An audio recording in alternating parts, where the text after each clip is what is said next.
오늘도 하나님께 나오신 그리고 말씀 앞에 여러분의 마음과 심령을 여시고 사모하는 여러분에게 오늘도 큰 은혜, 큰 축복, 또 하나님이 기적에 손대주시고 치료하시고 역사하신 은혜가 있기를 주님의 이름으로 축복합니다.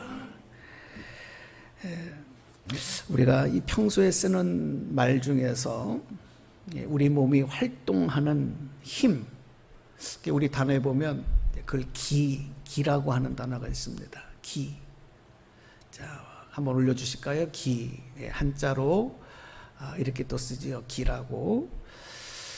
우리가 이 기가 들어간 말을 의외로 많이 사용합니다. 제가 한번 이렇게 쭉 생각해 보니까 의외로 많아요. 예를 들어서 힘이 없고 피곤하면 기가 빠졌다 그렇게 얘기하지 않습니까? 또 기운이 없다 이렇게 얘기합니다. 그렇죠? 어떤 사람이 힘을 모아서 힘쓰는 것을 보면 기를 쓴다, 그러니까 기를 쓰고 한다 이렇게 또 얘기하죠. 기를 쓴다. 힘을 못 쓰고 움츠려 있으면 기가 죽었다 이렇게 얘기해요. 또 그 반대가 되면 저 사람은 기가 살았다 이렇게 얘기를 해요.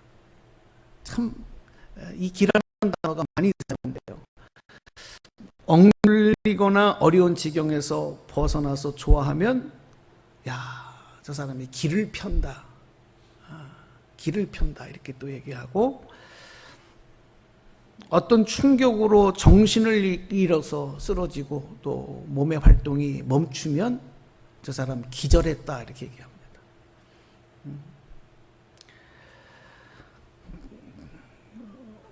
뭐라고 말할 수 없는, 이해할 수 없을 정도로 황당하고 그래서 어떻게 해야 할지 모를 때, 그런 상황에 처하면 참 기가 막히다, 기가 차다 그렇게 또 얘기하죠. 네.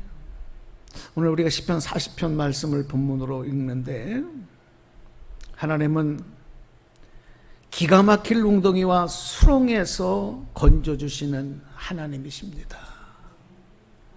그렇게 고백을 하면서 하나님께 도움을 청하고 기도하는 내용, 그리고 또 응답하신 하나님께 감사하는 내용이 오늘 시편 40편에 기록되고 있습니다. 정말 우리가 이제 인생을 살다 보면 정말 많은 일들이 일어나요.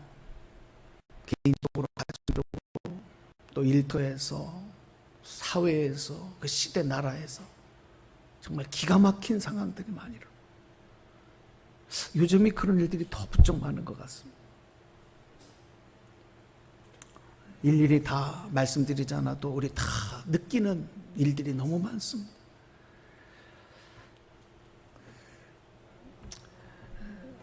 특별히 지금 같은 이 코로나 팬데믹 상황에 이 일들이, 이런 상황들이 계속 연장이 되어지고 멈추지 않는 이런 상황, 정말 기가 막힌 상황.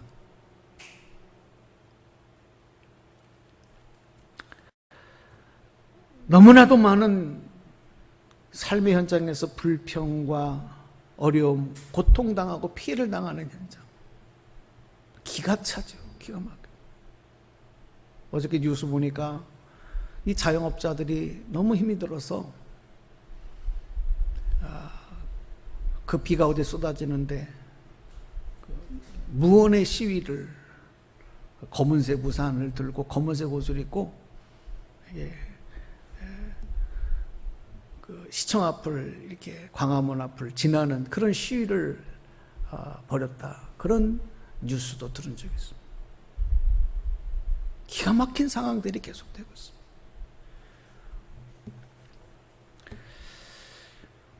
그런데 여러분, 우리가 믿는 하나님, 우리 하나님 어떤 분이에요? 이렇게 우리가 깊은 웅덩이와 수렁에 빠져서 고통당할 때 능력의 손으로 우리를 건져내 주시고 구원해 주시고 푸른 초장과 쉴만한 물가로 인도해 주시는 분, 바로 그분이 저와 여러분이 믿는 하나님이시고 그 하나님이 우리를 지금도 인도하고 계신 줄로 믿습니다. 그러므로 우리가 힘든 일을 만나고 기가 막힌 웅덩이와 수렁에 빠져 허덕이는, 당황하는, 고통받는 바로 그때에도, 그 순간에도 우리는 하나님, 나를 도와주시는 하나님에 대한 믿음은 절대로 잊어서는 안 돼요. 그래서 하나님께 도와주세요. 하나님께 기도해야 되는 거예요. 그리고 그 결과에 대해서 또 하나님께 감사하고 찬양하는 그런 고백을 잃지 말아야 합니다. 네, 오늘 조금 간증 이야기를 좀 하려고 하는데, 제 간증은 아니고 기독교 간증 프로그램인 새롭게 하소서에서 간증한 그 간증을 들었습니다. 조금 소개하려고 하는데요. 침례교 목사님이신데 청주 상록수 교회라는 교회를 담임하시는 이 박보규 목사님이라는 분이 나와서 간증하는 내용을 들었어요. 그 내용을 조금 소개하자면 이렇습니다. 이 목사님이 10여 년 전에 여러 개 교회를 개척했다고 합니다. 그리고 이제 교회 상가만 얻어놓고 바닥에 앉아서 또 그 상가 한 켠을 막아서 거기서 생활하면서 이제 막 목회를 시작하는 어느 날, 어린아들이 갑자기, 어제까지도 멀쩡했던 아이가 코피가 나왔는데 1시간이 지나도 코피가 멈추지 않더라는 거예요. 그래서 뭐 별일 없겠지 하고 병원에 갔는데 청천벽력 같은 소리를 들어요. 이거 사태가 예후가 좋지 않으니까 빨리 큰 병원으로 가십시오. 병원에 갔더니 이 아이의 골수의 기능이 다 상실되고 혈소판 수치가 완전 바닥이 되고 피가 새로 생성되지 않는 그런 희귀불치병인 난치성 중증 빈혈, 그리고 이게 더 나가면 이제 소암, 혈액암이 되어지는 그런 병이다. 그런 소리를 들었다. 빨리 서울의 큰 병원으로 옮겨야 합니다. 근데 앰뷸런스를 타서 이제 옮겨야 하는데 조금이라도 상처가 나면 정말 큰 사고가 일어나니까, 피가 멈추지 않으니까. 근데 그 앰뷸런스비가 40만 원이 든더래요. 청주에서 서울 대학병원. 근데 그 돈이 없어서 위험을 무릅쓰고 자신의 낡은 승합차에 아이를 태우고 병원에 입원을 시켰는데, 더 놀란 것은 이제 응급실에 들어오고 아이를 입원시키고 나서 들은 소리가, 이 아이가 앞으로 치료하는데 치료비가 1억 원 정도 들어갈 것을 예상해야 된다. 그런 소리를 듣고 앞이 캄캄해졌다.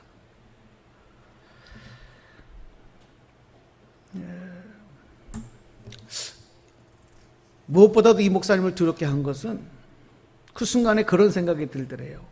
내가 치료비가 없어서 이 아이를 치료해 주지 못하고, 그래서 이 아이가 죽으면 목사인 아빠가 앞으로 어떻게 강단에 서서 설교를 할 수 있고 목회를 할 수 있을까?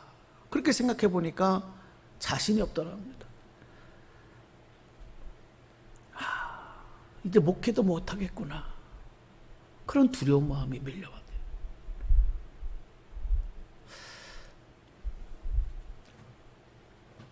그리고 며칠이 지난 어느 날 이제 새벽 기도를 마치고 집에 들어왔는데 갑자기 전화 한 통화가 걸려왔대요. 그 전화를 한 분은 전혀 알지 못하는 분이고, 저 전라도 시골 어느 지역에서 목회하는 목사라고 소개를 하면서 본인이 우연히 이 사모님들이 모이는 그 사모님들 카페에 올라온 글을 보게 되었는데, 목사님 옆에 있는 교회 어느 사모님이 그 목사님의 딱한 사정을 그 글에 올렸고, 카페에 올리면서 중보기도를 요청하는 그 글을 읽었다. 그러면서 자신이 목회하고 있는 이 전라도 지역의 한 시골 장례식장을 운영하는 그 사장님, 그리고 그 아버지가 이제 은퇴를 하게 되면서 우리 한번 좋은 일을 한번 하자. 그러면서 이 각각 아버지와 그 사장님이 5천만 원씩을 내서 1억을 만들어서 희귀성 그 소암 10명을 추천받아서 각각 1,000만 원씩을 우리가 주자. 그런 마음을 먹고 그 시골 지역에 목회하는 그 목사님에게도 그런 분이 있으면 소개를 좀 해달라. 그런 얘기를 들었다는 거예요. 근데 이분들은 또 전혀 하나님을 믿지 않고 교회도 안 나가는 분들이에요. 근데 이 목사님이 그 이야기를 듣고 그 글을 읽고 이 목사님을 소개한 거예요. 그 아이를 소개한 거예요.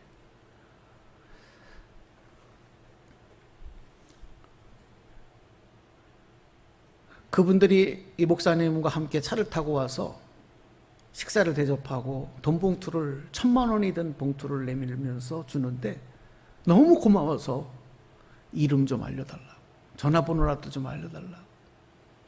전혀 알려주지 않고 차에서 내려주지도 않고 얼굴도 보이지 않고 그냥 봉투만 건네주고 돌아갔다는 것입니다. 이 목사님이 너무 그 일이 있고 난 다음에 소망이 생긴 거예요. 야, 하나님이 하시는구나.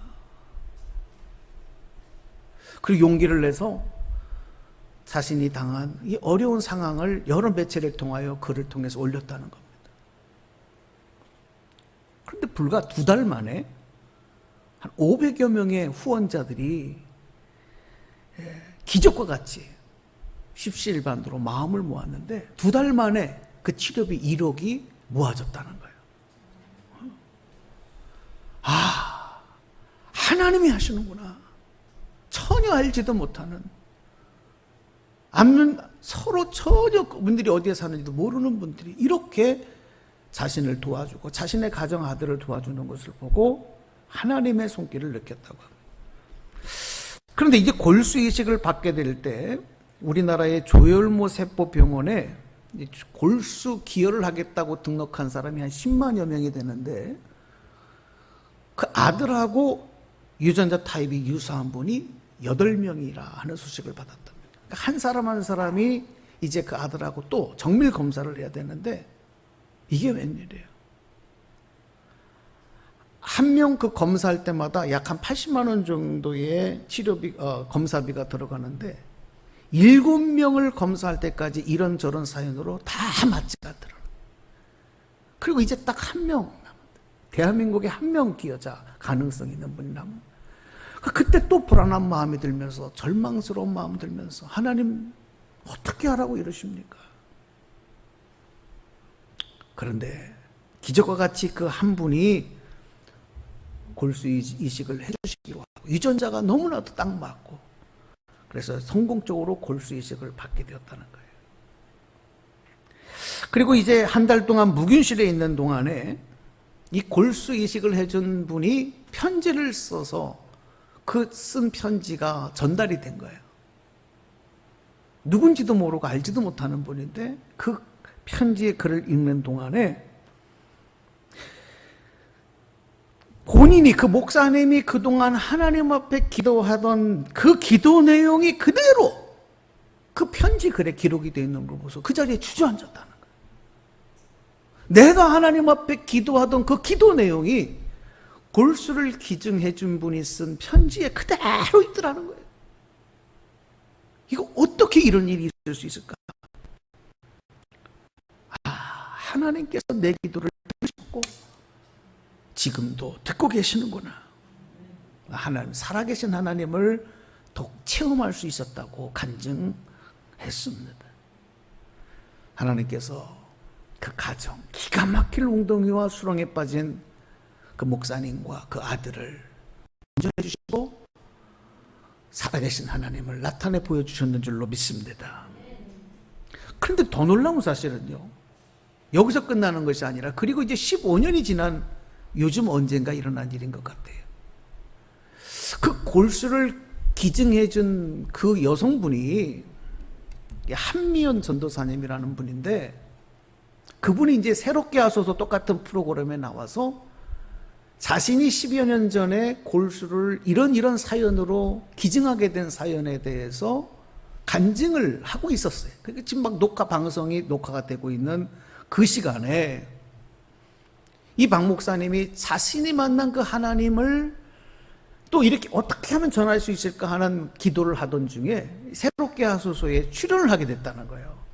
그래서 그 작가가 복도에서 그 목사님의 사연을 미리 듣고 있는 바로 동시간대에 작가가 지금 한미연 전도사님이 15년 전에 골수를 이식했던 사연, 지금 통화를 통해서 그 아이가 골수를 이식받게 된 그 간증을 하는 이 두 분이 같은 분이라는 사실을 한 거예요. 이 어떻게 도대체 일어날 수 있는 일이냐. 하나님이 하시게 하시고 하나님이 만나게 하시고 하나님 역사하시는구나. 그리고 하나님의 놀라운 계획, 그리고 일하심의 놀라운 은혜를 체험했다. 그런 간증이었던 것입니다. 그 유튜브 들어가니까 다 있어요. 제가 이 간증을 듣고서 오늘 설교를 준비하면서, 야, 이거는 꼭 우리 성도님들에게 간증해야 되겠다. 우리가 힘들고 어려운 일을 만나도 우리가 전혀 계획하지 않았던 그 일들, 그 사람을 통해서, 그 상황을 통해서 어떻게 해서든지 하나님은 우리를 도와주시고 건져주시고 우리로 하여금 살아계신 하나님을 경험하게 하시는 은혜, 오늘도 그 은혜가 저와 여러분과 함께 하시는 줄로 믿습니다. 이 다윗 왕이요, 겉으로 보기에는 이스라엘의 굉장히 큰 존경받는 그런 큰 왕이고 나라를 부강하게 만든 사람이고 아쉬울 것이 없는 사람처럼 보였지만 그 인생 안에도 정말 기가 막힌 웅덩이와 수렁에 빠져 고통받는 일들이 참 많았던 사람입니다. 그래서 시편 40편은 다윗이 자신을 그런 기가 막힌 웅덩이와 수렁에서 꺼내주시고 구원해주시고 인도하신 하나님을 찬양하며 간증하는 내용이 시편 40편에 기록이 되고 있어요. 우리가 남의 얘기는 이렇게 쉽게 들을 수 있는데 정말 이런 일들이 나에게 일어난다고 한다면 절망이 먼저 찾아와요. 두려움이 찾아와요.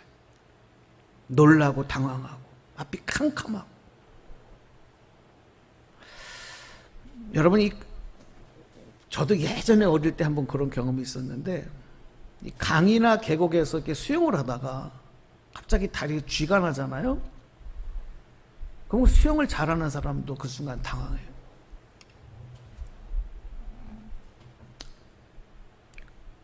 그래서 수영 잘하는 사람들이 깊은 물에 들어갔다가 익사하는 경우도 많습니다. 계곡이나 강 같은 데서 당황하는 거예요. 야생동물들이 덫이나 올가미에 걸리면 그 순간 당황해가지고 거기서 빠져나오려고 몸부림을 쳐요. 이리 뛰고 저리 뛰고. 그 살이 다 찢어지고 피 흘리고. 그래서 그 덫에 걸려서 그렇게 해서 죽는 거예요. 수렁에 빠지면 거기서 빠져나오기 위해서 발버둥을 치면 칠수록 이 진흙의 수렁에는 더 깊이 빠져들어가는, 우리가 늪이라고 말하잖아요. 몸부림치면 더 빨리 들어가는. 내가 할 수 있는 일이 없어요. 절망밖에 없어요. 그게 바로 깊은 웅덩이와 수렁의 모습인 것입니다. 다윗은 어쩌면 이 소년 시절에 대장군이며 거인이었던 골리앗과 1대1로 맞서 싸우게 됐던 상황이 어쩌면 그런 상황이었을지도 몰라요. 사울 왕과 군사들에게 10여 년을 쫓겨 도망 다닐 때 상황이 바로 그런 상황이었을 겁니다. 하루하루가. 이스라엘의 왕이 되고 난 뒤에도 자기 죄로 인해서 태어난 어린 아들이 병으로 죽어가는 모습을 보면서, 그리고 그 아이가 죽는 이런 슬픔을 당하면서도 바로 그런 상황에 처했을 때 다윗의 상황이 그런 형편이었을 것입니다. 이 자식들 다 키워놓고 노년에 이제 좀 편안하게 살면 되겠다. 나라도 안정됐으니까 없어졌다. 그렇게 되었을 때에 그 아들 압살롬이 배다른 이복 형제인 암논을 살해합니다. 자식들 간에 살인사건이 일어난 거예요. 그리고 큰 슬픔과 충격에 빠지지요. 어쩌면 다윗에게 그런 상황이 기가 막힐 웅덩이와 수렁의 상황이었을 것입니다. 그리고 이 압살롬, 아들 압살롬이 반역을 일으켜서 또 신하들이 나를 배신함으로 인해서 왕궁에서 도망쳐 나와 피신했던 바로 그 상황도 다윗에게는 기가 막힐 웅덩이와 수렁의 상황이었을 것입니다. 자, 그러면 여러분, 다윗이 이런 상황에서, 이런 형편에서 어떻게 했느냐, 어떻게 그 위기를 극복했느냐 하는 거예요. 자, 오늘 우리 1절 말씀 성경 보실까요? 한번 소리내서 같이 읽어보겠습니다. 표준의 세번역으로 읽어요. 시작. 내가 간절히 주님을 기다렸더니 주께서 나를 굽어보시고 나의 울부짖음을 들어주셨네. 아멘. 보통 사람들은 이런 상황에 빠지면 자기 힘으로 문제를 해결하려고 하고, 그게 또 잘 안 되면 어떤 외부의 힘, 사람들의 힘을 좀 의지하려고 해요. 그런데 정말 기가 막힐 웅덩이와 수렁에 빠지면 외부의 도움, 친구의 도움도 어쩔 수가 없어요. 어떨 때는 돕는 사람마저 같이 이 수렁에 빠져들어가게 하는 그런 형편에 막 처하게 되는 경우도 있어요. 나를 도와주려고 했던 사람까지도 힘들게 만드는 거예요. 그러면 더 정말 힘들고 무기력해지고 절망, 죄책감에 빠지게 되는 거죠. 아마 다윗도 그런 걸 경험했던 것 같아요. 이런 상황에서 다윗이 이렇게 고백을 합니다. 우리 조금 내려와서 12절 말씀을 좀 먼저 읽어보겠는데, 한번 또 읽어볼게요. 시작.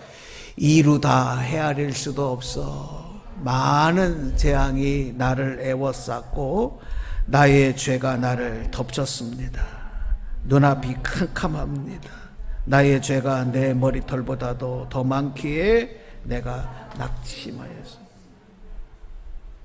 나도 힘들지만 나를 도와주려고 했던 사람들까지도 더 힘들게 만드는 막 이런 상황들이 벌어지면 막 죄책감이 밀려요.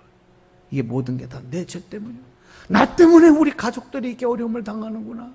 나 때문에 옆에 주변 사람들이 이렇게 다 어려움을 당하는구나. 내가 잘못했다. 막 죄책감이 밀려와요. 그리고 절망의 깊은 수렁에 더 깊이 빠져가는 거예요. 그 죄의식이 나를 더 힘들게 만드는 거예요. 다윗은 이런 고통과 위기의 상황에 처했을 때 하나님을 찾았어요. 그래서 하나님께 도움을 요청합니다. 여러분, 이 사실을 우리가 다 알고 있지만 그때 이 타이밍을 놓치는 경우가 많아요. 하나님을 찾고 하나님께 도움을 요청해야 돼요. 그게 해결입니다. 그것밖에 없습니다. 다윗은 그렇게 했습니다. 자, 우리 성경 구절 세 구절을 또 연속으로 읽겠는데 11절 먼저 읽게요. 시작.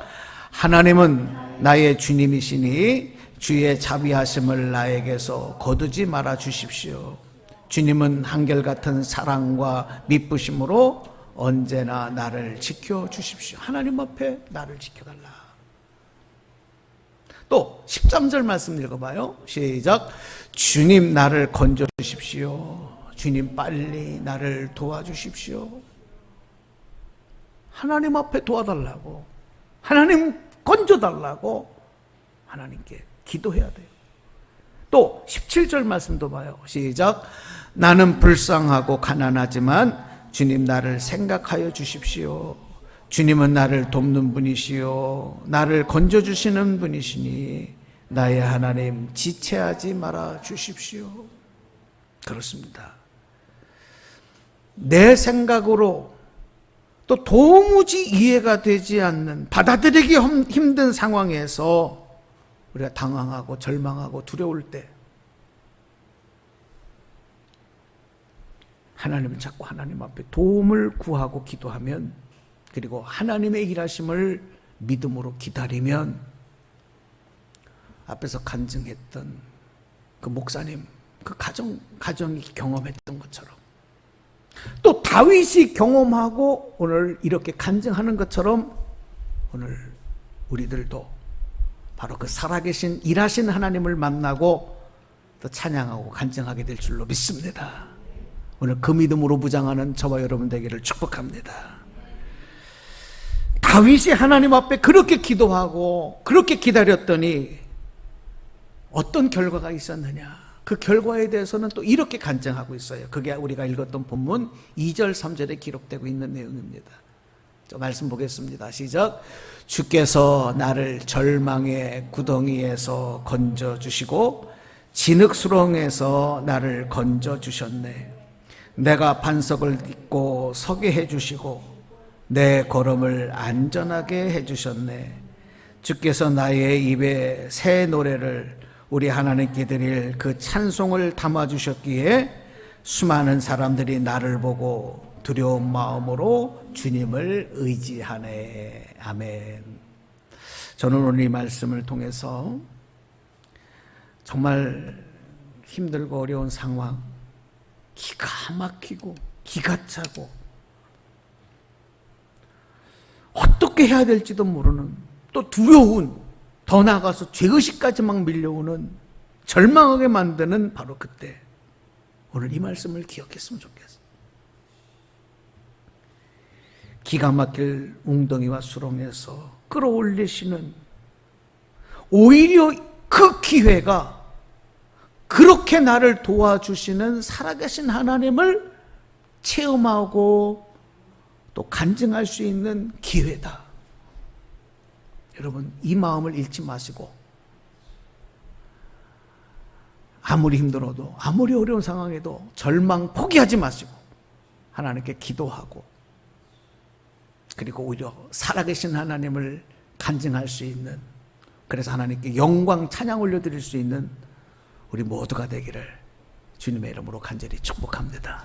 축원합니다. 기도하겠습니다.